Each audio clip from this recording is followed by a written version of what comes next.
Because this is where things start to get uncomfortable for a lot of people. You're flying, you're doing everything right, and then something happens below. An accident, someone trips, something goes wrong.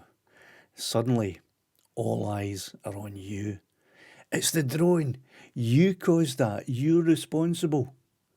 But are you? Because this is where people get it wrong.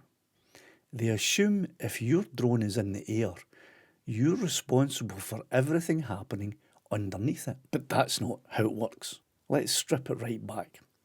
As a drone pilot or drone operator, you are responsible for how you fly, where you fly, and whether you create a risk that's your responsibility. It's your aircraft, it's your actions, but you are not automatically responsible for everything that happens on the ground. Now, this comes down to something very simple. Did your drone cause the problem?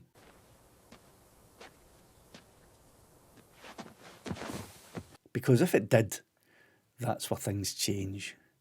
If your drone distracts someone, startles someone, interferes with an activity, or creates a hazard, then you could be held responsible.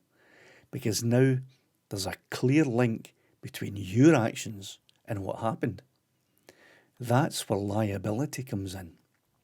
But if something happens on the ground while you're flying your drone and your drone actually had nothing to do with it, then just being in the air doesn't make it your fault. Now, let's make this real.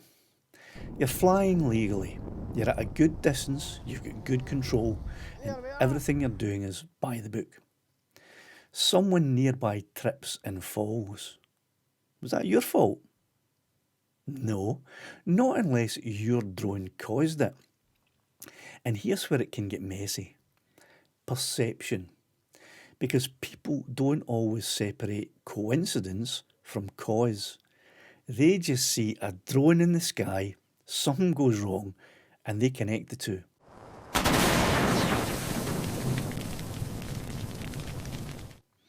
That's where the pressure can really start. Now, this is where organisations come into it, and this is really important. Some sites, especially managed locations, will try to shift responsibility onto you. They'll say things like, you're responsible for safety here. You're creating a risk. You're liable for what happens on this site. But here's the reality. They are responsible for managing safety on their site, not you. Unless your drone is actually creating a hazard. That's the line. Now, this doesn't mean that you ignore everything. You still have a duty to fly safely, avoid people, assess your surroundings, and if you ignore the obvious risks, then you're opening yourself up to problems. But you're not automatically responsible just because your drone is in the air. Now, here's where people can really get caught out. They react emotionally. Someone challenges them and they either panic, shut down, or push back aggressively. Dispatcher, motherfucker! This is Scotland! I can fly here! Neither helps, because if something has happened, you need to stay clear, calm, and understand where responsibility actually sits, not where someone says it sits. This is the takeaway. You are responsible for what your drone does, but you are not responsible for everything that happens below it. And if you don't understand that difference, you either take on blame that isn't yours, or you ignore situations where it actually is. And both of those are problems.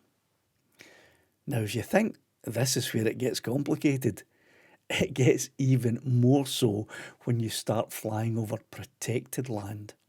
Because there are places where even flying over them can land you in